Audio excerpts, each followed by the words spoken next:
Good morning students.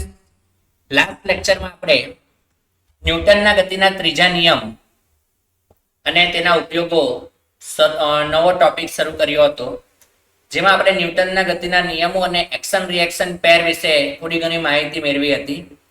અને એની એપ્લિકેશનની અંદર આપણે વાંદરો દોરડા ઉપર ચડી શકે, નીચે ઉતરી શકે, એના માટે થોડા બળ અને ગતિના સમીકરણો જોયેલા. હવે આજે આપણે આગળ ચર્ચા કરીએ એના વિશે. તો દોરી માટે આપણે એક નવો ટોપિક શીખવો પડે, જે છે બ્રેકિંગ સ્ટ્રેન્થ. તો ચાલો મિત્રો એનાથી જ શરૂઆત કરીએ આજના સેશનની. તો ચાલો સ્ટાર્ટ કરીએ નવો, મતલબ કે એ જ ટોપિકની અંદર એક નવો સેશન. તો મિત્રો દોરીની બ્રેકિંગ સ્ટ્રેન્થ. આપણે દોરી ઉપર બળ લગાડીએ ને તો દોરીની પણ અમુક લિમિટ હોય, ત્યાં સુધીનું બળ જ દોરી સહન કરી શકે. એના પછી આપણે જો વધારાનું બળ લગાડવાનો પ્રયત્ન કરીએ ને તો મિત્રો દોરી તૂટી જશે. તો એવું મહત્તમ તણાવ બળ કે જે દોરી દ્વારા સહન કરી શકાતું હોય, એ તણાવ બળને દોરીની બ્રેકિંગ સ્ટ્રેન્થ કહેવાય. બીજા શબ્દોમાં એટલે કે ઇંગ્લિશમાં બ્રેકિંગ સ્ટ્રેન્થને જે વ્યાખ્યા આપવામાં આવે છે એની ચર્ચા કરીએ તો બ્રેકિંગ સ્ટ્રેન્થ એટલે શું? તો એવું કહી શકાય કે it is the maximum value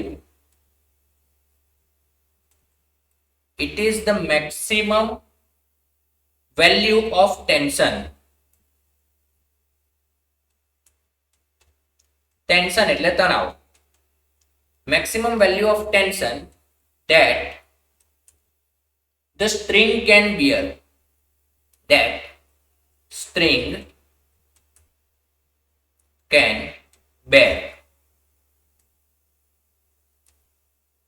આ બેર એટલે રીંચ નહીં મિત્રો, સહન કરી શકવું, દોરી વડે સહન કરી શકાતું મહત્તમ તણાવ બળ, એને શું કહેવાય? બ્રેકિંગ સ્ટ્રેન્થ કહેવાય. તો આ થઈ ગઈ મિત્રો બ્રેકિંગ સ્ટ્રેન્થ પરની આપણી ચર્ચા. હવે આપણે જોઈએ કે આ બ્રેકિંગ સ્ટ્રેન્થ પર આધારિત ક્વેશ્ચન કેવી રીતે પૂછવામાં આવતો હોય. તો ચાલો મિત્રો જોઈએ ક્વેશ્ચન. તો મિત્રો તમે તમારી સ્ક્રીન પર ક્વેશ્ચન જોઈ શકો છો કે એક વાંદરો છે જેનું દળ 100 કિલોગ્રામ છે, દોરી ઉપર લટકે છે, અને આપણને ક્વેશ્ચન પૂછવામાં આવ્યો છે કે જો દોરીની બ્રેકિંગ સ્ટ્રેન્થ 2000 ન્યૂટન હોય તો વાંદરો વધુમાં વધુ કેટલા પ્રવેગથી ઉપર ચડી શકે? તો આ ક્વેશ્ચનને આપણે સોલ્વ કરીએ તો બ્રેકિંગ સ્ટ્રેન્થ એ કોની હોય? તો કે દોરીની. તો મિત્રો ખાસ ધ્યાન રાખવું, અહીંયા વાંદરાનું વજન 100 કિલોગ્રામ એટલે કે 1000 ન્યૂટન એ શિરોલંબ નીચે તરફની દિશામાં લાગતું હશે 1000 ન્યૂટન.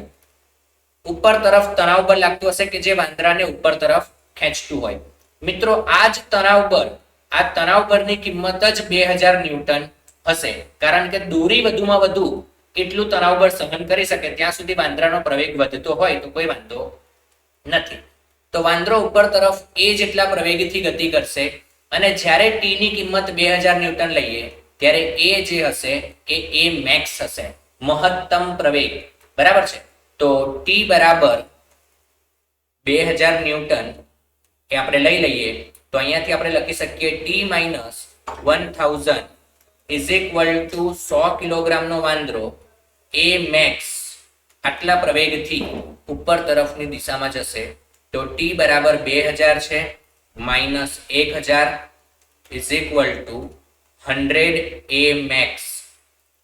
તો અહીંયાથી આપણે 2000 માઇનસ 1000 એટલે કે 1000 is equal to 100 A max લખી શકીએ.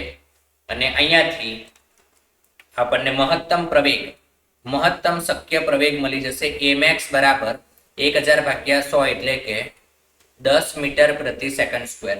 વાંદરો વધુમાં વધુ 10 મીટર પર સેકન્ડ સ્ક્વેરના પ્રવેગથી ઉપર તરફ જઈ શકે. જો આનાથી વધુ પ્રવેગથી ઉપર તરફની દિશામાં ગતિ કરવાનો પ્રયત્ન કરશે તો દોરી તૂટી જાય, કારણ કે દોરીની અંદર ઉદ્ભવતું તણાવ એ 2000 ન્યૂટન કરતા વધી જશે, જે દોરી સહન કરી શકશે નહીં. લગભગ દરેક વિદ્યાર્થી મિત્રોને સમજાઈ ગયું હશે. બીજી એક વાત કે ન્યૂટનનો ગતિનો ત્રીજો નિયમ, એની અંદર મેં તમને અગાઉ પણ સમજાવ્યું છે કે નોર્મલ ફોર્સ અને વજન આ બે એ એક્શન રિએક્શન પેર નથી.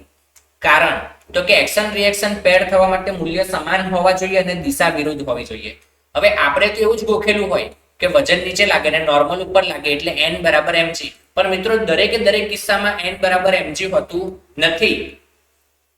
સમક્ષિતિજ સપાટી પર હોય ને તો પણ એવું જરૂરી નથી કે દરેક વખતે n બરાબર mg જ હોય. બરાબર, નોર્મલ ફોર્સ એ વજન બળ જેટલું જ હોય એવું જરૂરી નથી. અને કેમ નથી તો એના માટે આપણે ક્વેશ્ચન જોઈએ. તો હવે હું જે ક્વેશ્ચન કરાવીશ એ પણ ન્યૂટનના ગતિના ત્રીજા નિયમ પર આધારિત એની એપ્લિકેશનનો જ ક્વેશ્ચન છે અને તમે ખૂબ જ સરળતાથી સમજી શકશો. તો ચાલો જોઈએ નેક્સ્ટ ક્વેશ્ચન.